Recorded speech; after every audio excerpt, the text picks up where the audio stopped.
बोलिए श्री सद्गुरु महाराज जी की जय। श्री कृष्ण बलदेव की जय। उमापति महादेव की जय। श्री कृष्ण बलदेव की जय। सद्गुरु आशुतोष महाराज जी की जय। सच्चे दरबार की जय। प्रिय भगवत प्रेमियों, जैसा कि आपको पता है, हमेशा की तरह आज भी कुछ सत्संग विचारों को लेकर के हम सभी यहाँ प्रभु के चरणों में उपस्थित हुए हैं। और बड़े हर्ष एवं सौभाग्य की बात है कि हमेशा आप सत्संग विचारों को सुनते हैं। आशा है कि उम्मीद है कि आप सभी इन विचारों पे चिंतन मनन भी जरूर करते होंगे। भाइयों बहनों, ये सत्संग विचार गुरु महाराज जी का आशीर्वाद है जो आप नियमित प्राप्त करते हैं। और इन सत्संग विचारों को सुन करके हम अपने जीवन की तमाम कुंठाओं को दूर कर लेते हैं। अपने जीवन के तमाम समस्याओं से हम बाहर निकल आते हैं। सत्संग विचारों में ऐसा मोटिवेशन हमें मिलता है कि जो हमारे जीवन को एक अच्छी दिशा के साथ साथ एक गति भी प्रदान करता है। जो व्यक्ति भक्ति के पथ पे बड़ा धीरे धीरे चल रहा होता है, उसे ऊर्जा मिलती है, वो रॉकेट की तरह भक्ति के मार्ग पे चलने शुरू हो जाता है। ये सत्संग विचारों का प्रभाव है। इसलिए गुरु महाराज जी हमेशा कहते हैं कि सत्संग विचारों को जरूर सुनना चाहिए और जरूर इस पे चिंतन मंथन होना चाहिए, क्योंकि सत्संग विचारों के कारण ही आप गुरु के समीप, ईश्वर के नज़दीक पहुंच पाते हैं। साध संगत में चांदना सकल अंधेरों। और जहाँ सत्संग होता है वहाँ गुरु महाराज स्वयं प्रभु सूक्ष्म रूप में उपस्थित होते हैं। दूसरे तरीके से अगर इस बात को कहा जाए कि आप जब सत्संग सुनते हैं तो आप गुरु के चरणों में बैठ करके सत्संग सुन रहे हैं, ये समझिए। आप सत्संग में ये ना सोचे कि आप नीचे जमीन पे बैठे हैं। आप ये समझिए कि गुरु महाराज जी के, भगवान जी के चरणों में आप बैठ करके सत्संग विचारों को सुन रहे हैं। ये सत्संग शिष्य के लिए होता है, भक्त के लिए होता है। भगवान कृपा करते हैं कि भक्त ऊंचे से ऊंची ऊंचाइयों को पहुंचे, उस भक्ति को करे, उस भक्ति के तमाम जो गुण हैं, मानवता के जो समस्त गुण है वो भक्त के अंदर प्रकट हों। वो अपने जीवन की सार्थकता की ओर जाए, अपने जीवन के उस परम लक्ष्य की ओर पहुंचे, वो अपने जीवन के परम ध्येय को पहुंचे। क्योंकि आज जो मानव जाति है वो अपने परम लक्ष्य से, अपने जीवन के उद्देश्य से बड़ी दूर है। आज इंसान सुबह उठता है और उसके दिमाग में सांसारिक कार्य शुरू हो जाते हैं और ये काम वो दिन भर करता है, फिर भी काम खत्म नहीं होता। उसी ओहापोह में वो रात को भोजन करके विश्राम करता है, लेकिन निद्रा भी पूरी नहीं होती है। नींद में भी, स्वप्न में भी वो अनेक प्रकार के काम ही कर रहा होता है। लेकिन महापुरुषों ने कहा कि ये जो जीवन आपने बना लिया, ये तो एक मशीन की तरह जिंदगी आप लोग जी रहे हैं। भाइयों बहनों, ये जीवन मशीनरी जीवन नहीं है। ये जीवन का खास ध्येय है, खास उद्देश्य है। अगर जीवन के रहते रहते उस उद्देश्य को पूरा नहीं किया तो बड़ा भयंकर दंड भविष्य में निर्धारित किया गया है। महापुरुषों ने कहा, आकर 4,84,000 जोनि भ्रमत जीव अविनाशी। ये ईश्वर कांश होने के बावजूद अगर अपने लक्ष्य को पूरा नहीं करता है तो ये तमाम निम्न स्तर की योनियों में इसको जाना पड़ेगा, उस दुखों को भोगना पड़ेगा। इसलिए भाइयों बहनों, हमें आवश्यकता है अपने जीवन के उद्देश्य को समझने की। अपने जीवन में से कुछ समय को निकाल करके प्रभु के भजन गाने की, प्रभु के गुण गाने की और प्रभु के गुण गा करके अपने उस परम लक्ष्य की ओर बढ़ने की। लेकिन हम अगर संसार पर दृष्टिपात करें तो आप देखेंगे कि संसार में प्रभु के भजन के जो रसिक हैं, प्रभु बंदगी के जो रसिक हैं, बहुत कम मिलेंगे। प्रभु की बंदगी, प्रभु की भक्ति के लिए कदम बढ़ाने वाले बहुत कम लोग मिलेंगे। लेकिन इसके विपरीत सांसारिकता में उलझे हुए लोगों की कोई कमी नहीं है। सांसारिकता में फंसे हुए लोगों की आप स्थितियां देखें, उनको बार बार समझाया जाता है लेकिन वो समझ नहीं पाते। संस्कार कुछ इस प्रकार से हैं, उनको लगता है कि जो हम कर रहे हैं वही ठीक है, भक्ति की तरफ उनका मन नहीं है। अगर कोई भक्ति करता भी है तो उसका करने का अपना ढंग है, उसने जो बना रखा है या उसको जो बताया गया है, और वो ढंग को वो छोड़ना नहीं चाहता, वो उसे ही सब कुछ मान बैठा है, अपनी धारणाओं में कैद होकर के बैठे हैं। लोग अगर भक्ति करते भी हैं तो भक्ति के नाम पे कुछ थोड़ी बहुत पाठ पूजा कर लेते हैं, अगरबत्ती दिया बत्ती लगा लेते हैं। लोगों को लगता है कि यही कुछ व्रत उपवास कर लिए तो यही शायद ईश्वर की भक्ति है। लेकिन भाइयों बहनों, ये सही जानकारी आपके पास नहीं है।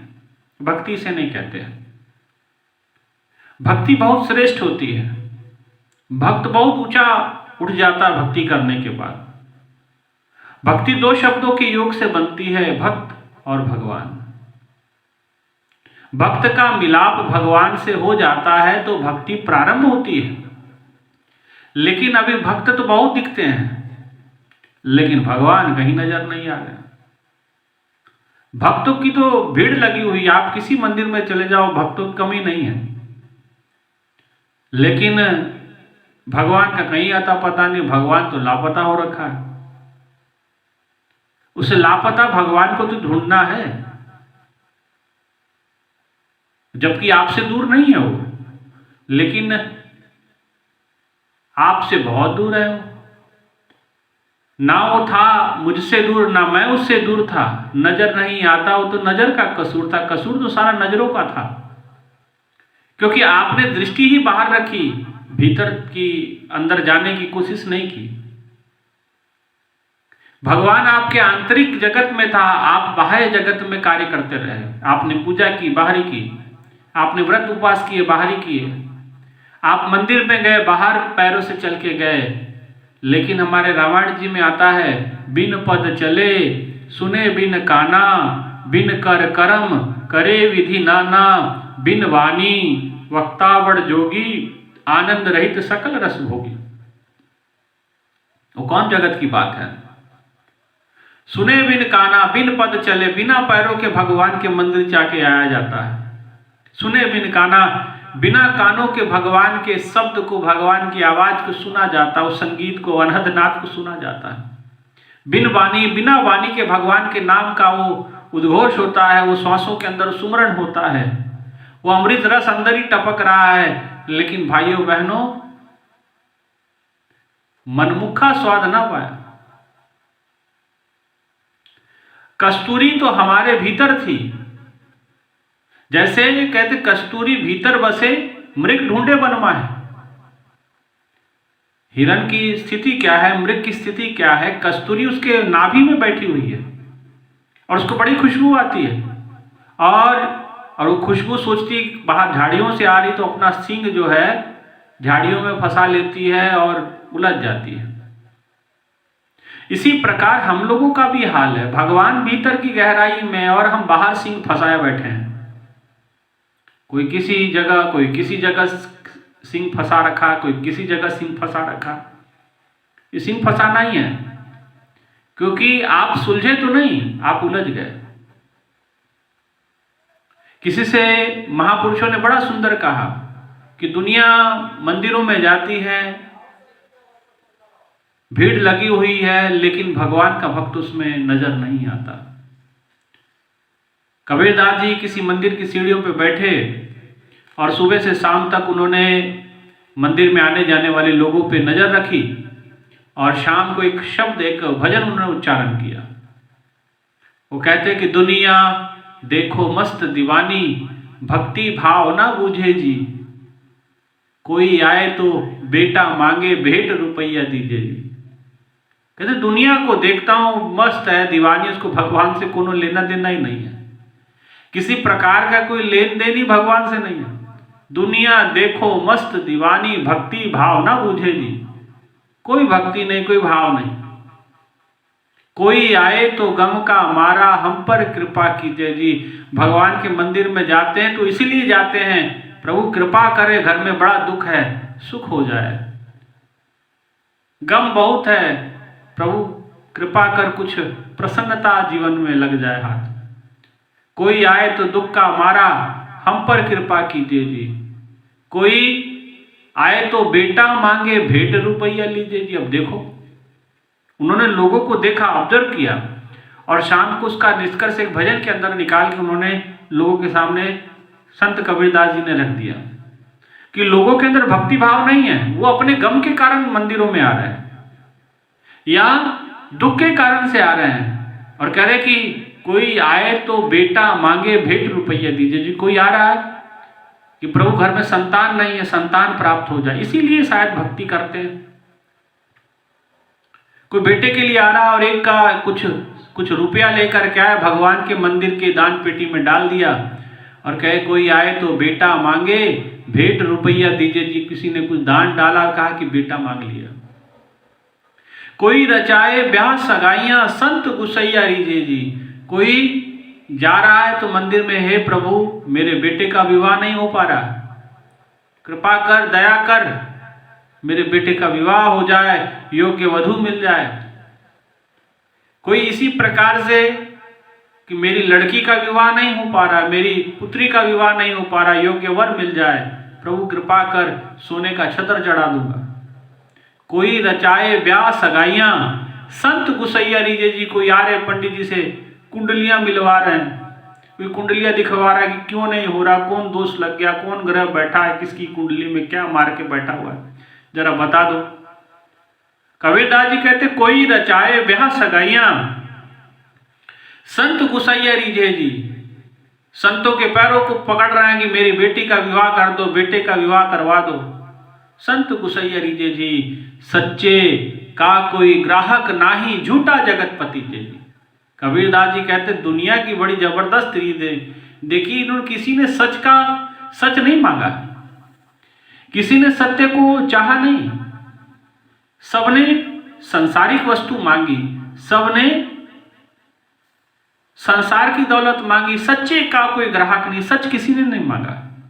सच किसी को नहीं चाहिए, भगवान किसी को नहीं चाहिए। भगवान की बनाए हुए वस्तुएं, भगवान के बनाए हुए संसार हमें प्रिय है, ईश्वर प्रिय नहीं। यही मानवता के, मनुष्य के दुख का कारण है, यही मानवता के पतन का कारण है, क्योंकि वो जान ही पा रहा, वो समझ ही नहीं पा रहा कि मंदिर में क्यों जाना है। वो कुछ इस प्रकार से लेन देन करने के लिए जा रहा है। कोई जाता है घर मंदिरों में, कोई 16 शुक्रवार उपवास कर रहा है, कोई 16 सोमवार कर रहा है, कोई सावन सोमवार कर रहा है, कोई कुछ कर रहा है, कोई कुछ।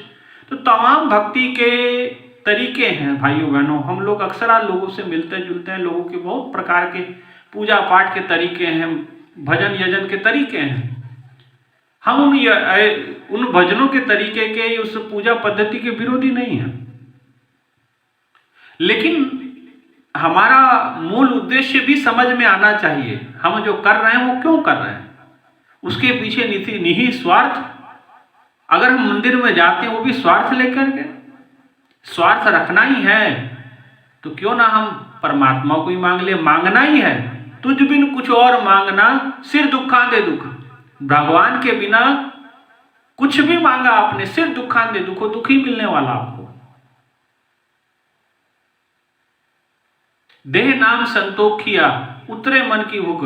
अगर लेना ही चाहते हैं, कुछ मांगना ही चाहते हैं, मांगना मांगन निका। छोटा क्यों मांगना भाई, बड़ा मांगो ना।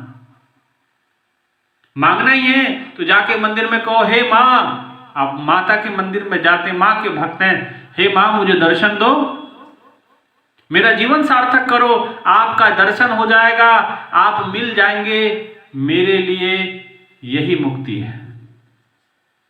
ऐसी मनोकामना क्यों नहीं करते? कन्हैया जी के मंदिर में जाते हैं, हे कन्हैया जी ये दे दो, वो दे दो, ऐसा कर दो, सीधा सीधा कहो, हे कन्हैया जी दर्शन दो, घनश्याम नाथ मोरे अखियां प्यासी रे,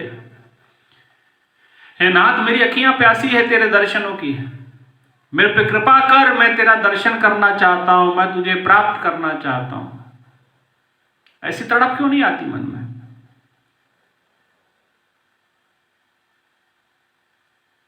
राम जी के मंदिर में जाते हैं, कहते हैं ये दे दो, वो दे दो, आप जाके ये क्यों नहीं कहते राम जी दर्शन दे दो, प्रभु जी दर्शन दे दो, मेरा जीवन सुहेला सार्थक हो जाएगा? ऐसे भाव, ऐसी प्यास, ऐसी तड़प हमारे भीतर क्यों नहीं है? और जब ये तड़प नहीं है, इसी कारण ये प्यास ना होना भी अपने आप में एक बीमारी है। ईश्वर के प्रति लगन ना होना, सच्चे ईश्वर की प्राप्ति हेतु कोई यत्न ना करना, ये भी एक बीमारी है। और ये बीमारी बड़ा भयंकर रूप ले चुकी है।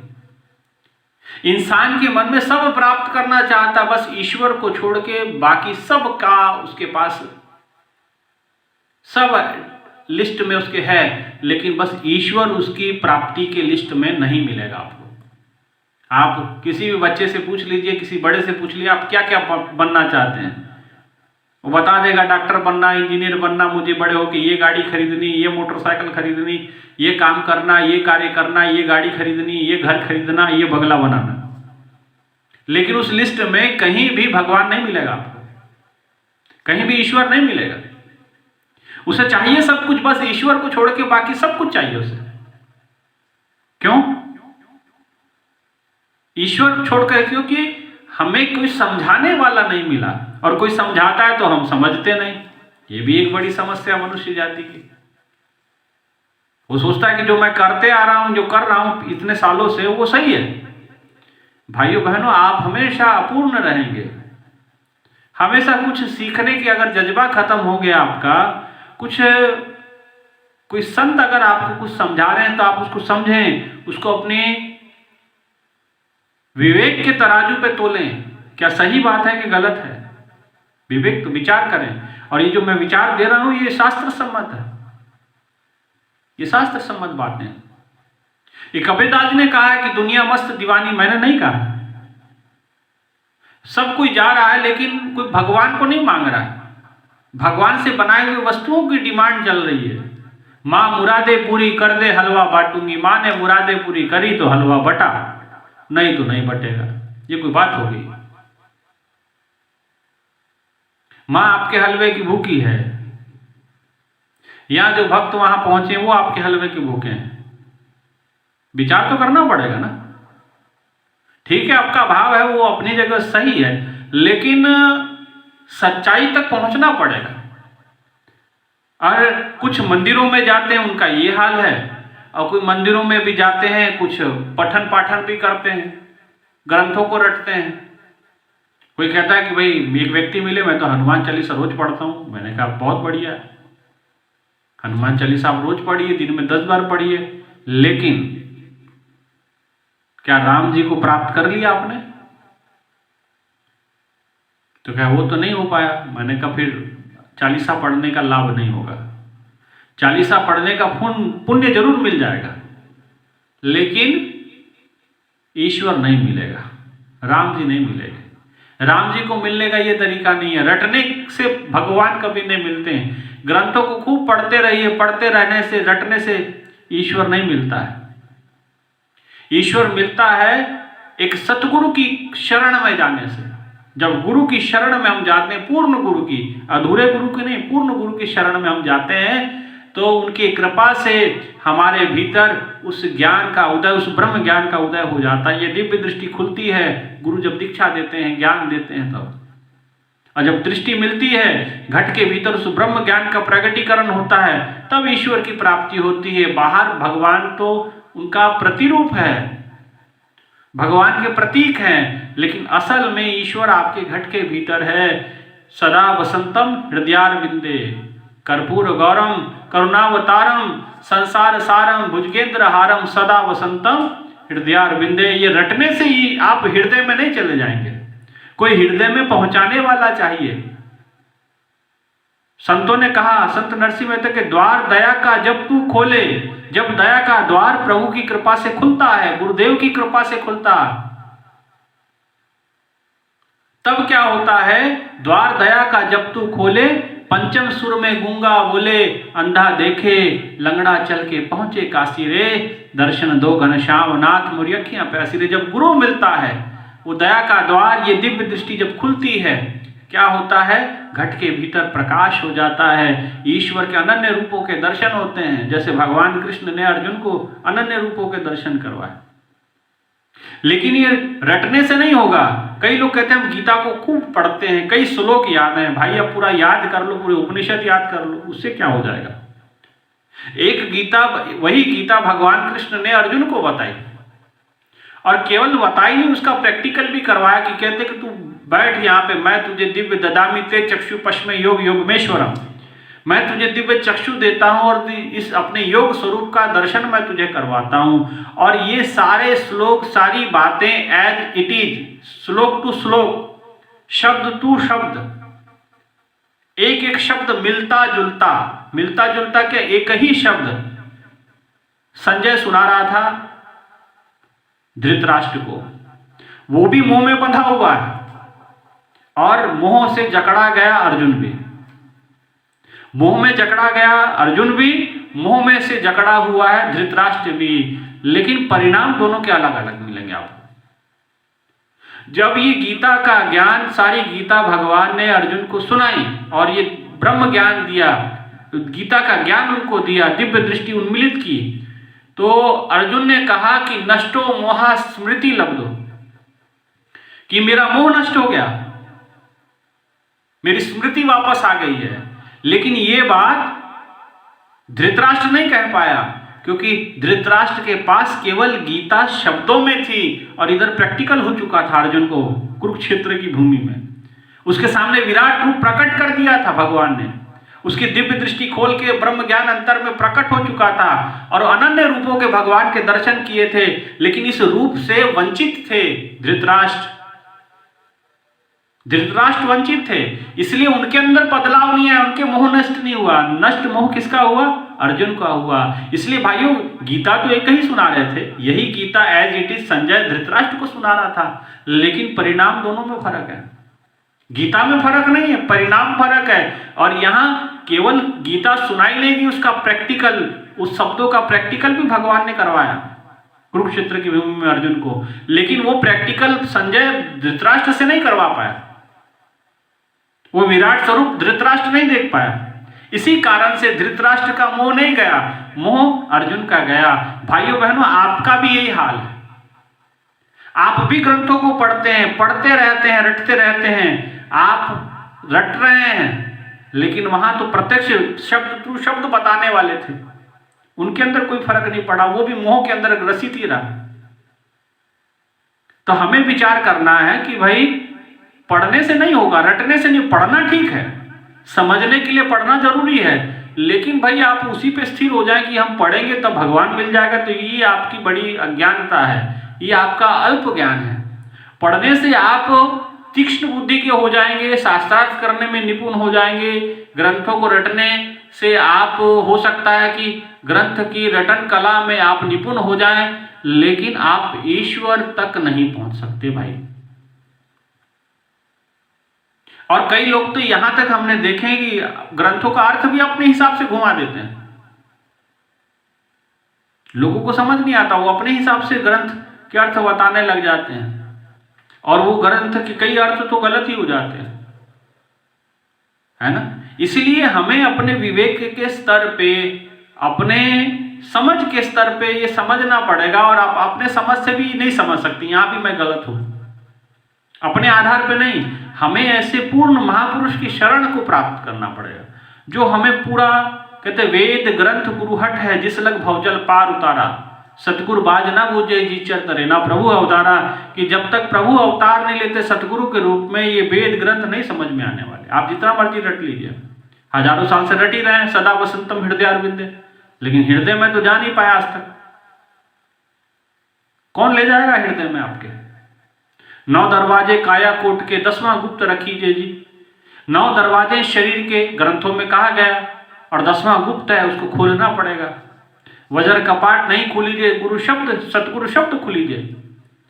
वज्र से पीटने से ये दरवाजा नहीं खुलने वाला, ये दिव्य दृष्टि नहीं खुलने वाली, सतगुरु शब्द खुलीजे जी। जिसका दिन ग्रह दिन दिया ताला, कुंजी गुरु सौंपाई।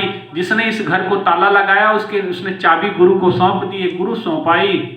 अनेक उपाय करे नहीं खुले बिन सतगुरु सरनाई। गुरु की शरण में जाना पड़ेगा, तब जाके ये नेत्र वो चाबी लगाएंगे और ये नेत्र खोल करके आपको घट के भीतर उसका दर्शन करवाएंगे। हथौड़े से तोड़ने से, वज्र से फोड़ने से नहीं मिलेगा भगवान। इसलिए भाइयों बहनों, हमें अगर आप कितना हो अच्छा समझाने वाले हों, संजय एज इट इज बात समझा रहा था धृतराष्ट्र को, लेकिन धृतराष्ट्र का मोह नहीं गया। मोह किससे जाता है? जब हमारे भीतर उसका जागरण होता है, ब्रह्म ज्ञान का प्रकटीकरण होता है, भगवान के उस अनन्य रूपों का हम दर्शन भीतर कर पाते हैं। इसलिए तो गोस्वामी जी ने लिखा रामायण के अंदर में, रामचरितमानस में, जाने बिन ना होए प्रतीति, बिन प्रतीति न होए प्रीति, बिन प्रीति नहीं भक्ति दृढ़ाई, जो खगपति जल की चिकनाई। कि जैसे जाने बिन ना होए प्रतीति, बिना जाने प्रतीति नहीं हो सकती, प्रत्यक्ष नहीं हो सकता परमात्मा, उसको जानना होगा, देखना होगा। और बिन प्रतीति न होए प्रीति, अगर आपने किसी को देखा नहीं तो प्रेम नहीं हो सकता। एक लड़की है, कुंवारी कन्या है, और उसको कहे कि आप अपने होने वाले पति से प्रेम करें, कैसे करेगी? संभव नहीं है। वो कहेगी भाई फोटो तो दिखाओ, मिलाओ तो सही, कौन है, कैसा है, उसका रंग रूप अपने मन में बैठाओ तो सही, वो अच्छा है, बुरा है, काला है, मोटा है, नाटा है, कैसा है, कुछ पता तो चले। जब उसको देख लेगी, अपने मन में बैठा लेगी, तो मन ही मन प्रेम करना भी प्रारंभ कर देगी। और जब वो उनसे मिल जाएगी, जब मिलन हो जाएगा, विवाह हो जाएगा, तो फिर तो पूछना ही क्या, फिर तो उसी के साथ रहना है। ऐसे ही हमारे जीवन में भी है। जब तक बिन देखे बिन अर्श स्पर्श के, नाम लिए क्या हुए, धन धन कहे जो धनी हुए, तो निर्धन रहना कोई। इसलिए रटना पर्याप्त नहीं, धन धन कह देने से कोई धनी नहीं हो जाएगा। निर्धन रहना कोई, अगर धन धन कह देने से सारी समस्या का हल हो जाता तो धरती पे कोई निर्धन ही नहीं रहता। इसलिए हमें भीतर उतरना पड़ेगा भाइयों बहनों। दिव्य दृष्टि देने वाला कृष्ण सरीखा गुरु चाहिए, उनके जैसा एक सत्य संत चाहिए, जो हमारे घट के भीतर उस ब्रह्म ज्ञान की ज्योत को प्रकट करे, उस ज्ञान को दे, उस दिव्य दृष्टि को खोल के हमारे घट के भीतर।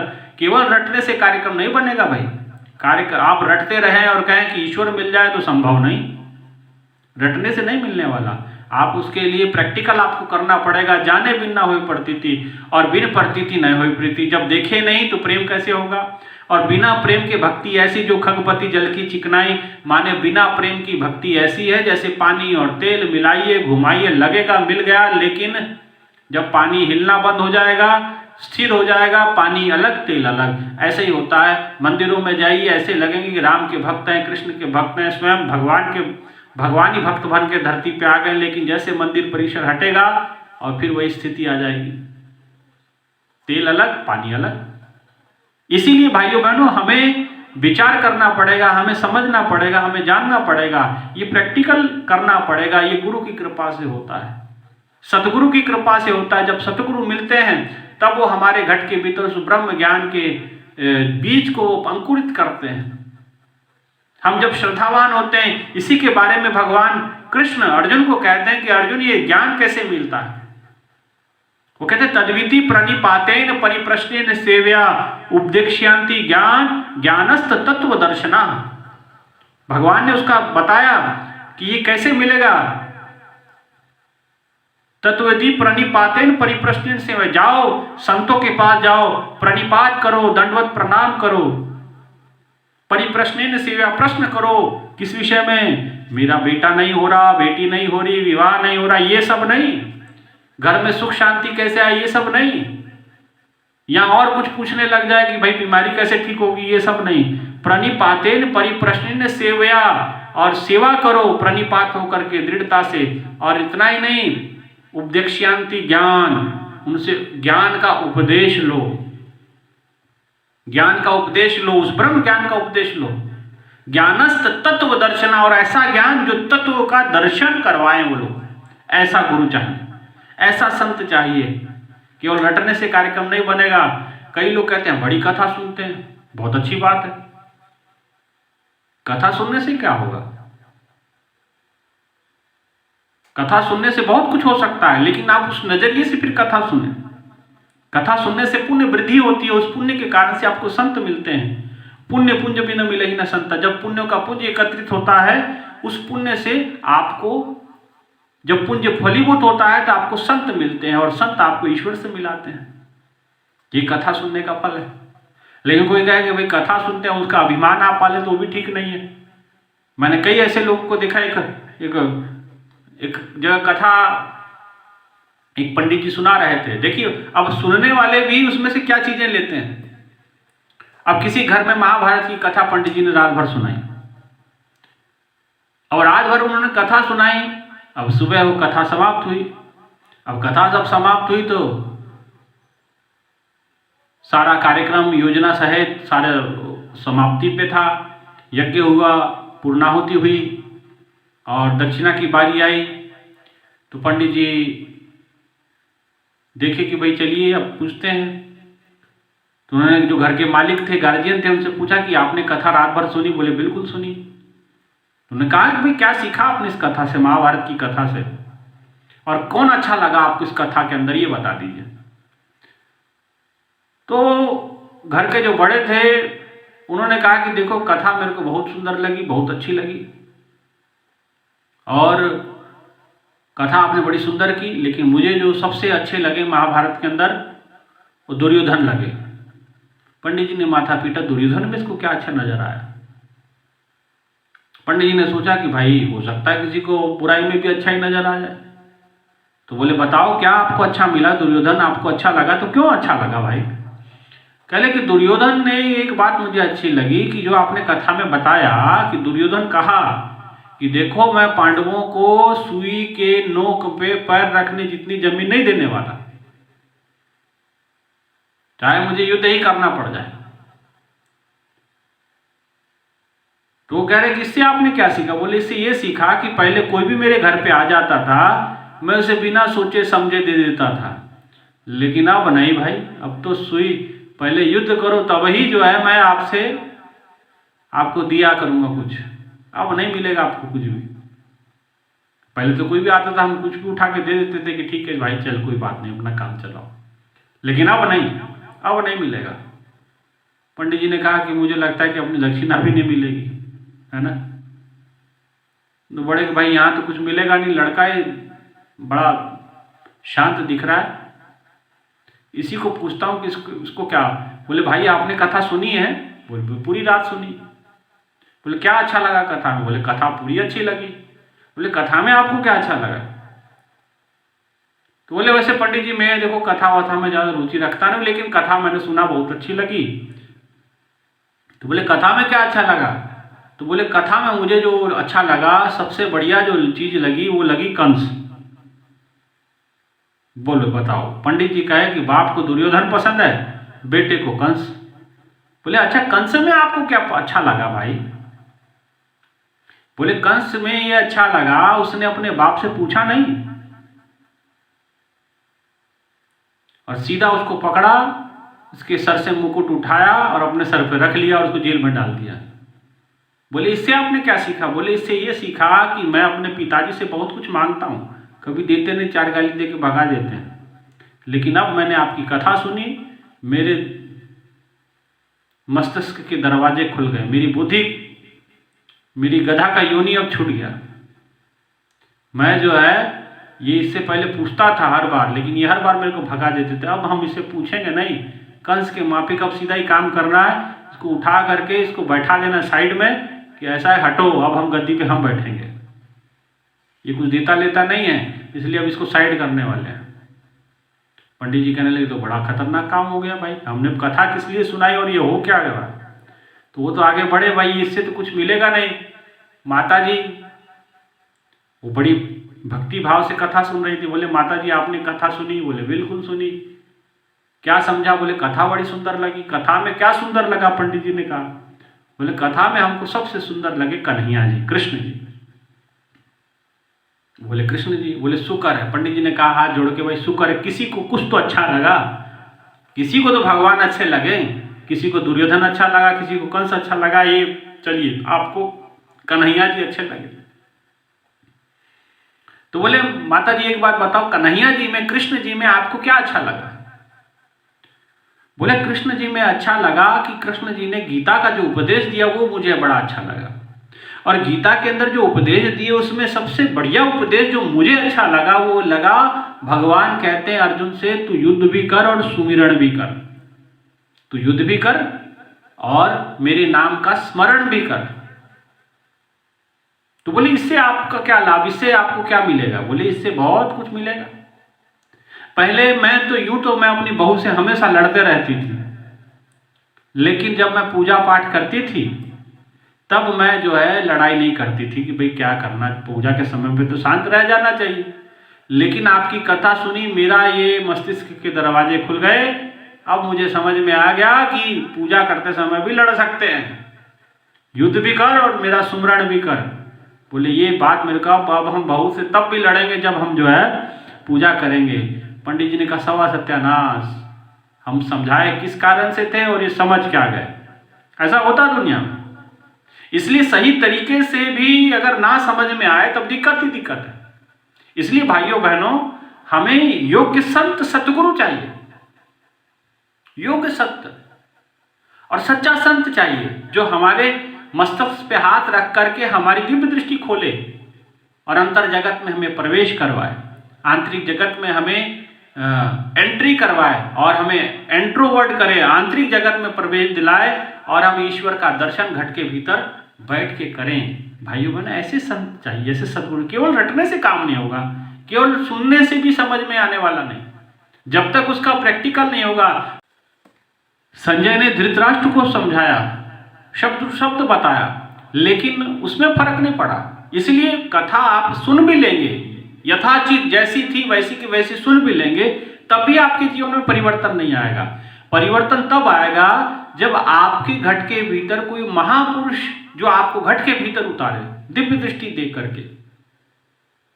इसलिए भाइयों बहनों, हमें एक ऐसे महापुरुष की आवश्यकता है, सतगुरु की आवश्यकता है, जो हमारे मस्तिष्क पे हाथ रख के हमारी दिव्य दृष्टि खोल करके हमें घट के भीतर ले करके जाए। नहीं तो मनमानी भक्ति करेंगे तो कहते कि मनचाही भक्ति करने से ईश्वर की प्राप्ति नहीं होती। आप अपने मन को प्रफुल्लित कर सकते हैं, मन को मनोरंजन जरूर कर सकते हैं मन के साथ, लेकिन मन को बांध नहीं पाएंगे आप उससे।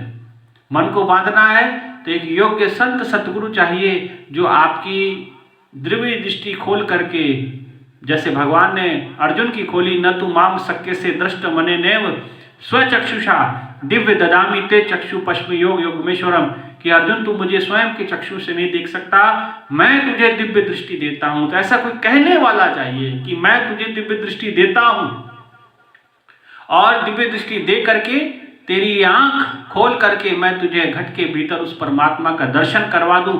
ऐसा कहने वाला कोई संत चाहिए, ऐसा और ऐसा प्रैक्टिकल करवाने वाला गुरु चाहिए। ऐसा गुरु हमको चाहिए भाइयों बहनों, वही हमारे जीवन को कल्याण कर सकता है। मनमानी भक्ति की, देखा सीखी भक्ति का कभी रंग नहीं चढ़ता, देखा देखी भक्ति का कबू ना चढ़सी रंग। जैसे देखा देखी भक्ति का कभी रंग नहीं चढ़ता है। अगर आपको रंग चढ़ना है, चढ़ाना है, तो पहले भीतर देखो, किसी के कहे पे, किसी के कहने पे, बोलने पे नहीं, अपने भीतर देखना पड़ेगा। गुरु की कृपा से जब गुरु ज्ञान देते हैं तो पूछते हैं क्या दिखा, क्या देख रहे हो, और जो देखता है वो शिष्य बताता है। महापुरुषों ने कहा जैसो चंदा उगवे सूरज चढ़े हजार, एते चानन हो दिया गुरु बिन घोर अंधार, कि मैं हजारों सूर्य का प्रकाश अपने घट के भीतर के देख रहा हूं। ऐसा गुरबानी में दर्ज है। गीता में भी भगवान कृष्ण कहते हैं क्या देख रहे हो बताओ। अर्जुन कहता है दिव्य सूर्य सहस्त्र से, मैं हजारों सूर्यों का प्रकाश अपने घट के भीतर देख रहा हूं। तो ऐसा पूछने वाला कोई गुरु चाहिए और ऐसा दिखाने वाला गुरु चाहिए कृष्ण के सरीखा, और दिखाए और बाद में पूछे बताओ क्या देख रहे हो। और गुरु महाराज जी की कृपा से जब ज्ञान दिया जाता है, ब्रह्म ज्ञान दिया जाता है और एक एक के मस्तक पे हाथ रखा जाता है, उसकी दिव्य दृष्टि खुलती है और लोगों से पूछा जाता है क्या दिखा भाई बताओ। सब लोग खड़े होकर बताते हैं। कोई कहता है कि मैंने गुरु महाराज जी को देखा, कोई कह रहा होता है कि मैंने गणेश जी को देखा, कोई कह रहा होता है कि मैंने राम जी को देखा, कोई कह रहा होता है कि मैंने पता नहीं कैसे कैसे रंग का प्रकाश देखा, कहीं बादल उड़ते हुए देखे, कहीं हिमालय पर्वत देखा, कहीं गंगा मैया नदियां बहते हुए, बाग बगीचे देखे। अनेकों अनुभूतियां लोगों को होती है, प्रैक्टिकल होता है और वो लोग बताते हैं हमको। इसलिए भाई, और शास्त्र सम्मत ये ज्ञान है, ये ब्रह्म ज्ञान है, कोई अपने तरफ से इजाद किया हुआ नहीं। शास्त्रों में नीत इसके बारे में सारी चर्चाएं हैं। हमें इतना इजाजत नहीं होता है कि हम वीडियो पे इतना कुछ बोले कि भाई, क्योंकि वीडियो का तो एक समय है कि इतने समय हमको बोलना है ना। ज़्यादा लंबा कर देंगे तो आप ही छोड़ के जाएंगे फिर, है कि नहीं। तो इसमें एक 30-40 मिनट में सारी बातें आपको नहीं बताई जा सकती, लेकिन जब ज्ञान दीक्षा मिलता है तो ये सब चीज़ें प्रैक्टिकल करके दिखाया जाता है और सब लोग देखते हैं और बताते हैं कि हम ये देख रहे हैं। इसलिए भाइयों बहनों, अगर आप भी दीक्षा को प्राप्त करना चाहते हैं तो आप जरूर हमसे संपर्क कर सकते हैं, प्राप्त कर सकते हैं। और इस ज्ञान को गुरु महाराज जी की कृपा से यहाँ दिया जाता है और इसका प्रैक्टिकल करवाया जाता है और हजारों लोगों ने इस ज्ञान को प्राप्त किया, लाखों करोड़ों लोगों ने गुरु महाराज जी, आशुतोष महाराज जी से ज्ञान को प्राप्त किया है। आप भी कर सकते हैं और अपने जीवन को सार्थक सफल कर सकते हैं। इसलिए समय मुझे इजाज़त नहीं देता, वीडियो पहले ही लंबी हो चुकी है। इतना ही कहते मैं अपने विचारों को विराम, और भी आगे विचार है लेकिन आने वाले वीडियो में हम आपके समक्ष रखेंगे। एक बात जो आप लोगों से कहना चाहते हैं कि ये वीडियो को देखिए, औरों तक शेयर कीजिए और इस चैनल को जरूर सब्सक्राइब कीजिए, ताकि और भी समय समय पे जो सत्संग विचार है, जैसे जैसे प्रेरणा भीतर से जैसे जैसे देते हैं वैसे वैसे आपके सामने विचारों को हम रखते जाते हैं, पेश करते जाते हैं, रखते जाते हैं और आप उनको श्रवण करते जाइए, समझते जाइए, लोगों को समझाते जाइए और इस चैनल को सब्सक्राइब कर लीजिए और अपने जीवन को सफल सार्थक कीजिए। इतना ही कहते हुए विचारों को विराम। बोले श्री बांके बिहारी लाल की जय, श्री कृष्ण बलदेव की जय, उमापति महादेव की जय, सद्गुरु आशुतोष महाराज जी की जय, सनातन धर्म की जय, सच्चे दरबार की जय। धन्यवाद।